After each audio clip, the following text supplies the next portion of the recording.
Hey everyone, so let's do what I eat in a day 8 সকাল সকাল ঘুম থেকে উঠে ফ্রেশ হয়ে খেয়ে নিয়েছিলাম ছাতুর শরবত। এটা আমি রোজ খাই, তার সাথে থাকে ড্রাই ফ্রুটস। আর সকালের ব্রেকফাস্টে ছিল আমার মোস্ট ফেভারিট আইটেম, সেটা হলো মুসুর ডাল সেদ্ধ আর তার সাথে একটু ভেন্ডি আলু ভাজা।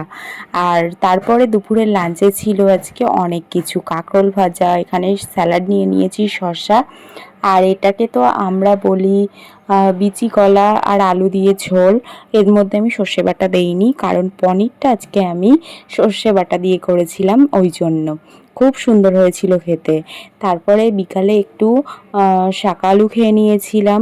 তারপরে হচ্ছে রাতের ডিনারেও আজকে একটুখানি ভাত খেয়েছিলাম। তো ভাতের সাথে ছিল ওই সকালের কাঁকরোল ভাজাটা, আর একটু ডাল করেছিলাম, আর তার সাথে নিয়েছিলাম একটা পাঁপড় ভাজা।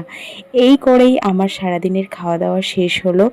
আর রোজ আমি 3 লিটার করে জল খাই আর বিকালবেলা করে এক্সারসাইজ করি। তো দেখা হচ্ছে নতুন ভিডিওতে। Bye bye.